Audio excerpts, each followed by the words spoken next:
Hey y'all, welcome to Skeptic Hangout, the place where we sit back, relax, and chit chat about intriguing and sometimes controversial topics through the lens of skepticism. I am Laura, and I am joined by Richard and Josh. And for the third week in a row, that booger we just can't flick, guest host Puck. Today we are disgusting. We We are are discussing vile, vile cryptocurrencies. creatures. Yeah, I'm going to try that line over again. Today, we are discussing cryptocurrencies. So grab your English tea or your $8 cappuccino and join us as we talk about ways to make money. Like, literally, just make it out of thin air. This is Skeptic Hangout Cryptocurrencies.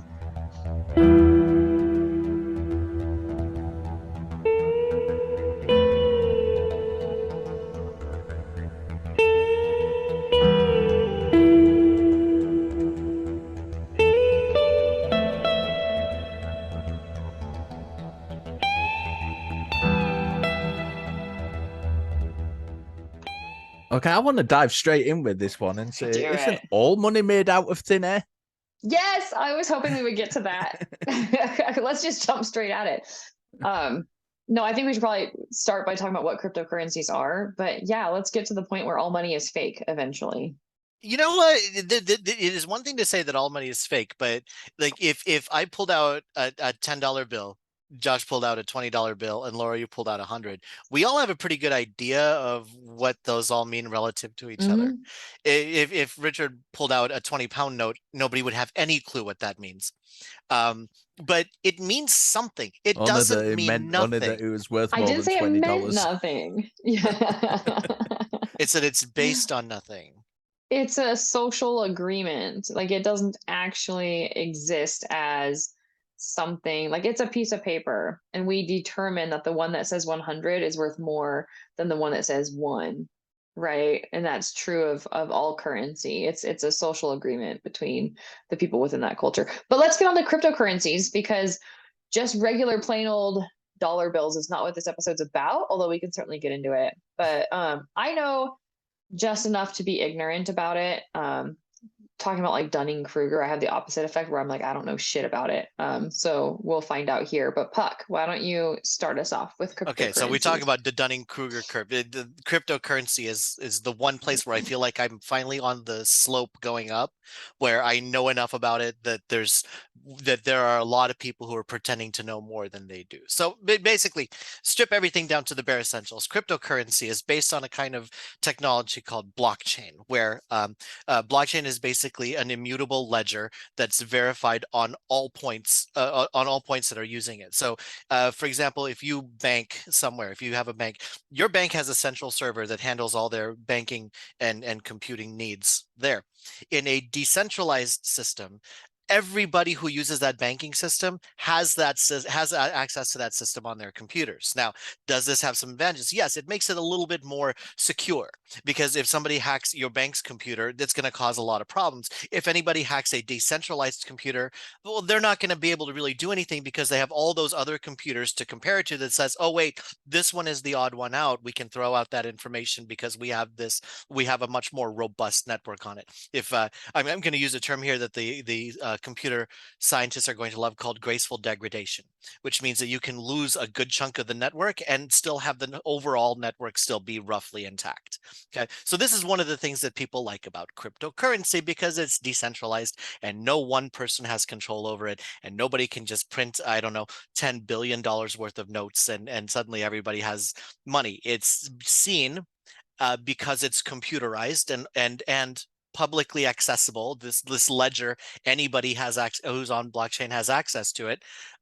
It's seen as more secure and more robust, and some people are trying to say that this is what we should be using for global currencies and national currencies instead of the fiat currency we have now. Now, does the fiat currency we have now have some problems with it? Yes.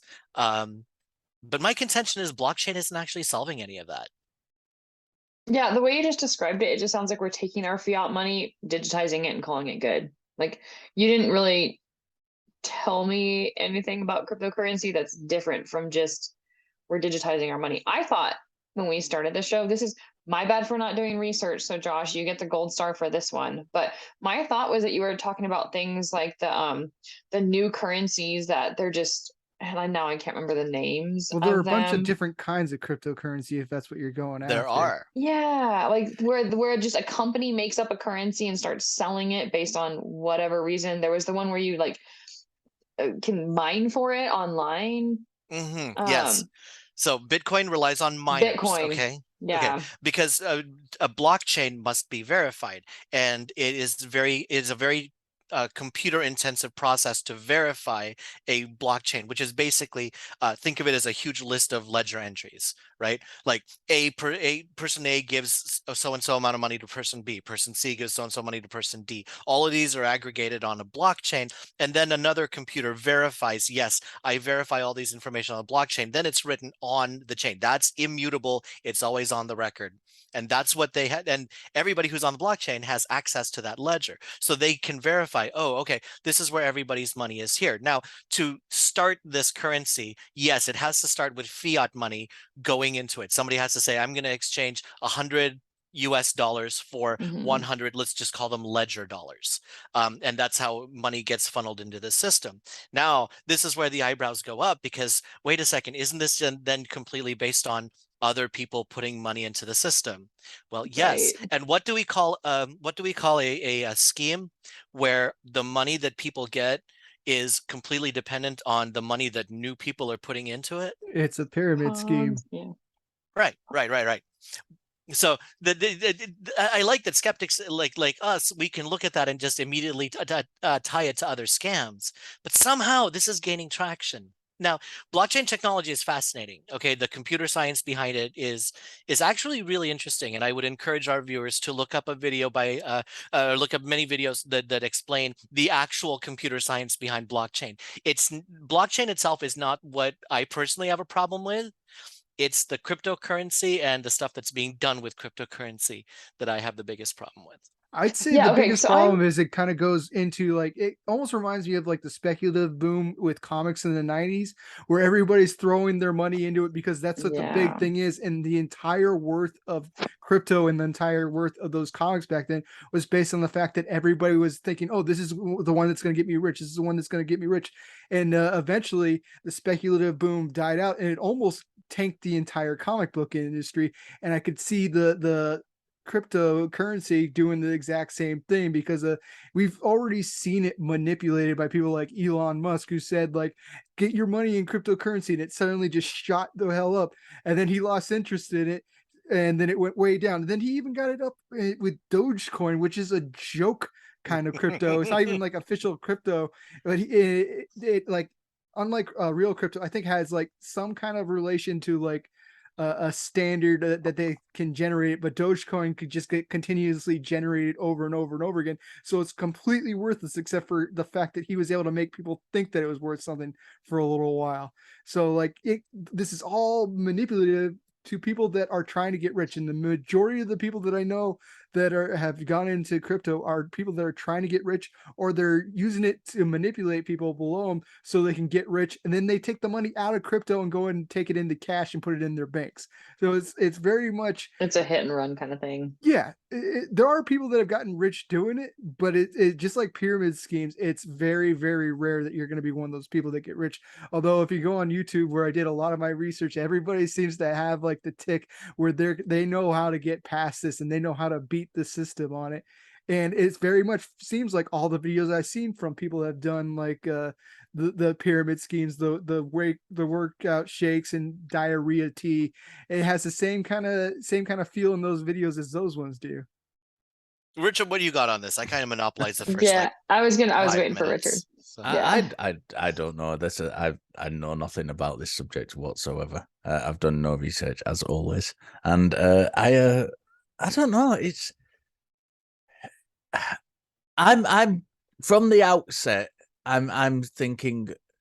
I'm trying to take the pyramid scheme side of it on board, but I think it's a faulty analogy. I was gonna go there next, but yeah, I can see I don't know The comic where book thing worked better. and correct. You three may know different to this, but it seems that in normal society and with the money we have now, that is there enough physical money to match the amount of money floating about in society, completely taking out the cryptocurrency? When I get paid, I don't get paid in cash.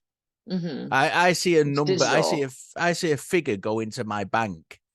Now, if everybody were to pull all that figure out of their bank at the same time, would there be enough physical cash to match up that amount? I don't know. And this is where immediately off the bat, when this subject came up, where my mind went is there much of a difference between cryptocurrency and regular old physical cash? It's something that's arbitrary, really, because we place a value, like we said at the very top of the show, we place a value on it, so therefore it has value. Bits of, I'm going to say paper, but I guess it's plastic more than paper in this day and age.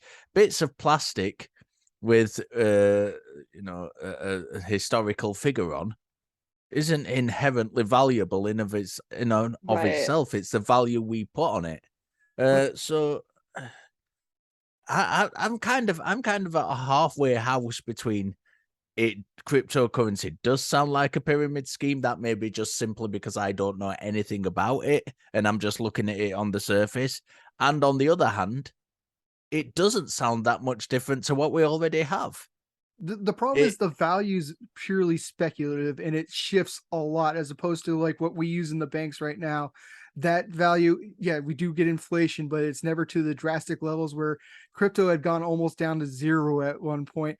And while it can be, yeah, it can so be to that level. Yeah, but we don't have, like, we get depressions and stuff like that where our money doesn't mean as much, but it never gets all the way down as far as crypto does, and doesn't seem to do it quite as fast or quite as sporadically. If you watch for inflation in like our markets, it's a little bit more gradual, where crypto can be overnight like garbage. So it's very much unstable is what I'm seeing from it. It's more, that's why I compared it to the speculative market in the comics in the 90s, because the comic sales were going real well there, because everybody was trying to get Death of Superman or something like that, and they thought they were going to get their big money in collections like that. But then the comic production started shooting out more specials that were getting the people, the speculative market on it, and then eventually those had zero value to it. So you get speculative value on it, and it completely you're just guessing at some point, and it's not stable. Long story short, not stable. Yeah, and that's one of the things that about cryptocurrency is that it is ridiculously easy to manipulate the value of it. And so one thing that gets popular when a new cryptocurrency is introduced is a whole bunch of rich and therefore reliable sources will say this is the currency of the future, this is what you should back. And then because it's backed, a lot of people put money into it. As people realize, wait, there's really nothing to this because I can't do anything with the currency, the value of the currency is going down because people, it's not able to be used. Now the hype is all gone. The smart people sell then. The smart people would have bought in at a very cheap price, left when there was a lot of money there, and it decreased the value for literally everybody else there. And this can happen in a matter of hours. This isn't even a day's thing. Okay. And in most other markets in fiat currency, these are highly regulated, and a scheme like a pump and dump is illegal. You're not allowed to do that. But in the wild west of cryptocurrency, and God help us, NFTs, such regulations don't exist.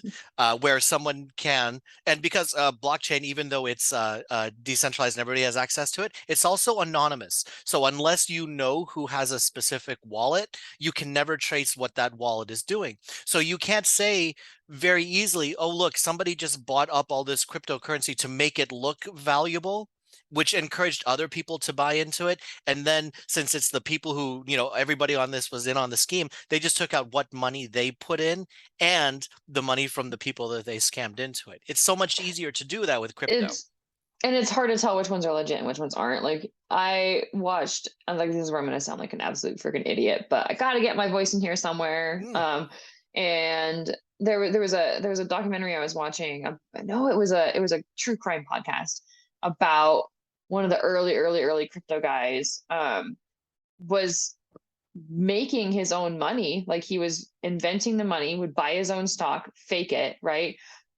Like the stock would go up and then he would sell. So he was basically inflating his own cryptocurrency and stealing the money, right? And they eventually, I think he like passed away. He died, and they were able to like, I don't know, try to get his laptop or something like that. There was a whole conspiracy around it. It was like a big deal. I wish I remembered more of the story, but basically what it was he was just inventing these names and going in and buying these stocks with fake money like that didn't exist, and so the stocks were purchased and then driving the price up and then selling them. So it's really hard to see. I can't remember which one of you made the point that it's that fiat money is more heavily regulated. That really is like the sole huge most important difference is the stability. And Josh was the one that was talking about speculative, right? Any form of money or exchange that people have faith in and that has stability is legitimate, because all of our systems are fake. If you're even trading pearls for your goods like they used to do thousands of years ago, or like shells to represent an amount of money or an amount of wealth, like buying power, as long as everybody agrees that a shell will get you a gallon of milk, then it works, right? The thing is, cryptocurrencies, to my knowledge, don't have the stability and the backing. Although governments are now talking about, I think there is one government that uses cryptocurrency now. But like I said, this is where I sound like a total idiot, and where audience, feel free, just lambaste everything I'm saying. But this is my understanding of what's going on, is that there isn't that like backing of it. And if you have that, if you have the stability, if you have the regulation, if you have the rules and the way that it interplays with other forms of currencies like we have with our world currencies, then it's just as legitimate as any other currency. I think right now it's just so new and so many people are jumping into it and trying to do their own currencies, trying to make their own money, trying to make a quick buck and get out of it, that it's a really volatile, potentially harmful system now. I don't know if that's where it'll go in the future or not. I suspect it'll eventually stabilize, but I don't know. That's me just shooting out my ass. So this is why it's fascinating to me, because here, we're four skeptics sitting around a table talking about a topic where some of us were just looking it up for the very first time just a few days ago. And then there's a weirdo like me who I'm fascinated by blockchain. And again, Which once I again, still don't get. because I know someone is going to be hassling me in the comments, I understand that there is a difference between blockchain and cryptocurrency. They are not synonymous. Blockchain is cool as puck. And I'll share my notes with you after class, Laura, so you can see how fascinating blockchain is. But I don't know if I have the energy. okay, never mind. But it's cool because now we can take something that it's out there. I think it's a scam. A lot of people think it's a scam. You guys are processing this for the first time in a lot of cases. So it's really interesting taking something that we're looking at brand new, but then from a skeptical lens. And so that's what's fascinating about this for me. I Yeah. always think that maybe I'm 35 now. Maybe I'm coming to the point where I don't like new technology and I just can't keep up with the way the kids are making their money now. But honestly, I do think this is a scam, or at least a get rich quick thing that's gonna, in a few years, I don't see crypto being around anymore. I could be wrong, but I also like there are other problems that we could come about with this. And is it one of the problems with being so anonymous with the money and you can't really track who it is this is heavily used in like the black market and stuff like that, and doing yeah, kind of purchases that you don't want being able to happen so easily. So there's problems with it in that kind of arena. I don't have a problem if it's like drugs, but I do know it can be related to like human trafficking and stuff like that. Crypto could be used for that because again, you don't know, you can see the transactions, but you don't know who the transactions belong to or what they're purchasing with them. So that's a very easy way to transfer money over to somebody to do the human trafficking kind of money, kind of sex trade that they do. So I honestly, that's another huge hit for cryptocurrency for me, where even if it didn't seem like it was just going to rip everybody's money out of their pockets, I don't like making human trafficking easier for people. Yeah, that's where the regulation comes in. Yeah, I think with any kind of form of currency, there has to be strict regulation, and there has to be strict regulation for a reason. And I think Josh touched on a very good point, and it's not just, regulations not just about like setting the market standard for money, but it's also about following those transactions. And if you don't have regulation which can follow transactions, I certainly don't want my transactions to go towards human trafficking. Right. And and there is the argument to be made, and I don't want to go all conspiracy here because I really get conspiracy theorists piss me off immensely. So I don't want to certainly We don't never want to landed appear on the moon. as one of them. However, there can be a real argument made that our taxes do go towards the weapons industry for one example, and the arms trade. So in some cases it's unavoidable that we do contribute to things that we don't necessarily agree with. And that can be the same for whatever your moral standpoint is. If you're a vegan and you're paying taxes, that some of that money will go into the meat industry, for example, or animal testing and things like that. Is to some extent, some of this is unavoidable. But that's where we can put social pressure on our governments and the way they use money. You can't do that with an entirely unregulated system. And if you don't know where the money's going, you can't put pressure on somebody to stop that money going there. And I think that's for me is a big takeaway from this. It is ridiculously easy to launder money if you know what you're doing with cryptocurrency wallets, because it is ridiculously easy to just get a wallet. If you have access to large amounts of money, it's already very easy to distribute it throughout and make it look like many, many people are interacting with the market when they're really not, to artificially inflate the price of your beanie babies. Again, no, that's another thing. I don't know if you guys remember the Beanie Baby boom of, I'm going to say the late 90s, was it? I don't remember exactly. Yeah, early 2000s, late 90s. Where someone was convinced that a certain Beanie Baby, if the tag was intact, only if the tag was intact, it could be worth thousands of dollars. And I have no idea where the Beanie Baby market is now. But let me compare this to something else that might hit home with one of our panelists here. Anybody ever play collectible card games? Where no, not me. No, couldn't possibly be you. No. Where they have these little cardboard cards with some ink on it, I guess, and Right. some of these trade for hundreds, if not thousands of dollars. And I'd love to say this is an exaggeration, but it's not. Right? They go for that. Now, to me, it's about as functional as a beer coaster because I wouldn't do anything with it. But apparently, to some people, it's worth a tremendous amount. So they're, the subjective value of it is just so far off the scale for me and most other people. And if we look at fiat currency the same way, the reason we don't do it that way is because we can all take the same amount of money and buy pretty much the same thing with it, right? If we want to spend $15 on a burger, we all probably could do that, and that's what $15 is. It's about a burger. But with anything else, when you take this value and try to exchange it into something else first, the more you do that, the more you lose touch with what value that originally had in the first place. So, this is a popular scheme in video games, how you don't just spend $10 to buy something on an online video game. You have to exchange $10 into what that video game's currency is. Yeah, you have to buy gold. Yeah, you don't buy $10. You have to buy 600 crystals. Right. And that becomes really easy to manipulate. What is the value of a crystal? I don't know, because it can be changed just like that, where something could have gone for 500 crystals one day and 2,000 crystals the next day, and there's nothing you can do about it. Crypto seems like the kind of thing where it's incredibly secure, but like I'm the weird one because I know the math behind it. It's not as secure. I have not seen a lot of people talk about cryptocurrencies as though they're the greatest, like God's greatest gift on earth. I hear a lot of skepticism and a lot of disagreement. So I think that you're in a bigger boat than you think. But go ahead and make your point. I just want to throw out there, I think that there's a lot of hesitation with it. You may have hit some pushback with There's people, a community Good. that's really adamant about how great cryptocurrency is. I think and a lot of that's people call them crypto bros, but outside of that community, I Dude, this think is not a joke. He's crypto absolutely right.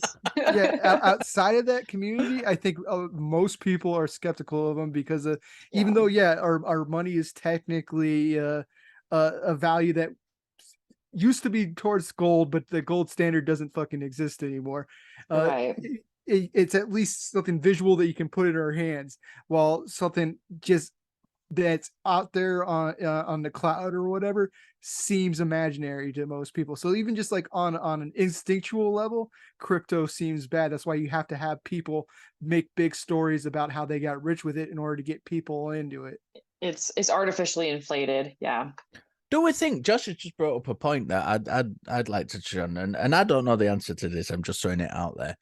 Do we think, because I'm not necessarily sure that, I think gold is worth as much as, if not more, than it has ever been worth at the minute.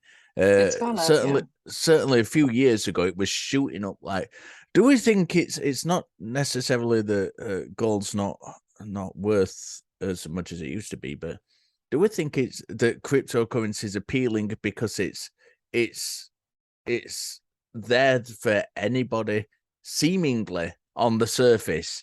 It's there that anybody can make an investment into and make money off. Whereas gold, you need to have a certain amount of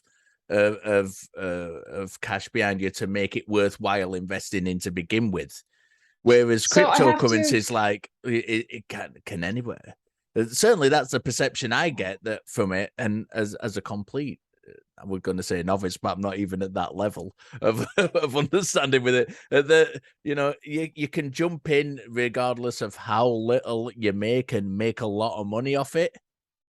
And Yeah, but that's how they I get think you. there's a Go but I ahead, think Laura. I was gonna say I think there's also like a slight misunderstanding about the gold standard and what that means, though, because we're not talking about the value of gold. We're talking about whether or not the governments own the gold to back up the amount of money that's in their circulation, right? And so with the amount of money that we have, digital and print, in circulation in US dollars, we don't have the US gold to back that money. So that's what Josh means by gold standard. The price of gold is really high right now, and silver. So if you wanted to buy in precious metals, like, do it. Like, well, I mean, it's high to buy right now, but those values are going up. The problem is that governments now aren't using those to back the dollar bill. Well, his culture stopped learning after Goldfinger, and that's as far as he got with it. We use our gold now to dip ourselves in. No, to the point that oh goodness, I completely lost track. Edit this part out because I didn't know where I was going. Sorry. Oh, I'm keeping it. You're no. trusting Laura to edit. Yeah, don't you tell me to edit shit out. That's the way to guarantee it'll stay in. I remember, Richard, to your point about it feels like anybody can get in. That's absolutely one of the selling points, because there's a lot of cryptocurrencies out there. There's more than any one person can keep up with, literally thousands of different kinds, and new ones are popping up all the time. So one of the big selling points is you got to get in early, because that's the only way you're going to guarantee you're going to get a good return. But usually like there's so much manipulation. And that's not a red flag. You don't have that's like I mean, and see, this is why I love bringing this up with skeptics, because a lot of the ways that people sell the ideas of crypto is you see this mirrored in a lot of other different kind of apologetics. For example, crypto bros, which is, laugh if you want, but that's really what they call themselves. They create these insular communities, usually on Discord, because it's really easy to kick someone out of Discord with no explanation. Right. So they have these insular communities of people who keep pumping each other up, because the only way that crypto has any value is if people continue to believe it has value. And if you even show the smallest amount of doubt, you are kicked out.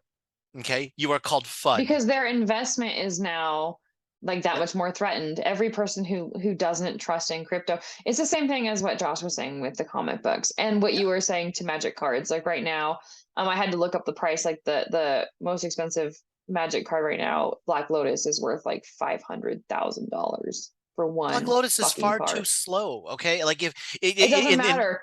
Someone has determined that owning that card is like owning a Porsche I- dipped in silver. Like I it's don't get the Black redonkulous. Lotus. I don't get it. But Yeah, but there you but have it. Somebody has determined that that's the value, and somebody else has agreed with them and made that transaction. And there Yeah. you have it, right? So you're right. So it relies, those kinds of currencies or trades, if you will, rely on people wanting to pay the price that's being asked for it. Yeah. And now tell me if this doesn't sound familiar. If they do show any bit, like the worst thing that you can do in this community is doubt. And as soon as you show doubt, they're going to kick you out and they're going to discredit everything that you say and every source that you ever got it from. Okay. Because there's This so kind of many. Yeah. insularity, we usually associate that with religious cults. And Mm. that's why this is super fascinating for me, because the same kind of apologetics that are used to defend a lot of religious beliefs, and especially religious communities, are used to defend cryptocurrencies. Yeah, I think far be it from me to be a one-trick pony. I think it's very important to push constantly. Education, fucking education. Critical thinking skills need to be taught. Skepticism needs to be taught, and I say this all the fucking time, that it's not just about having a go at religious people. It's not just about having a go at people believing ghosts and conspiracy theories. It's not about having a go at them for those particular beliefs. It's about teaching people a way to think that protects themselves, and this is a perfect example of that. It's not just saying you're stupid because you believe in religion, in a god, or you're stupid because you believe in ghosts. It's about teaching you that getting the right way of thinking, and so you're not took in by these scams and things. And I'm calling it a scam here, but I'm talking a very wide range of things, not just cryptocurrency. And that's why it's so important is education, but education itself. It's not just education. I have some interaction on the old Twitter with a lady who is a Christian and also I think she's an astrophysicist. She's some kind of astroscientist. And there's some very deep compartmentalization going off within her. She put out a tweet recently about a couple of days ago or yesterday or something, and it said something about bear in mind she's a scientist and she makes a big deal about being a scientist, and there's nothing wrong with the scientific credentials, by the way. She's a legitimate scientist, and yet she put out a tweet the other day saying, "Nobody will ever present me any evidence that God doesn't exist." And that compartmentalization is exactly what we talk about when we talk about, education and critical thinking and education and skepticism. It's very, very important to recognize things in yourself. In yourself, we all have to do it. It's not an us and them thing. We are all prone to shit thinking. Human brains are shit. We all have the same brain makeup. We all do it. We're all prone to it. We all have those biases, and we all have to guard against them. And this is why education is so important. And I'm done with me rant. Someone take it. I want to move on because I know that we're getting close to the end of the show, but I've been thinking a lot as you guys have been talking about the ethics and morals involved in cryptocurrencies.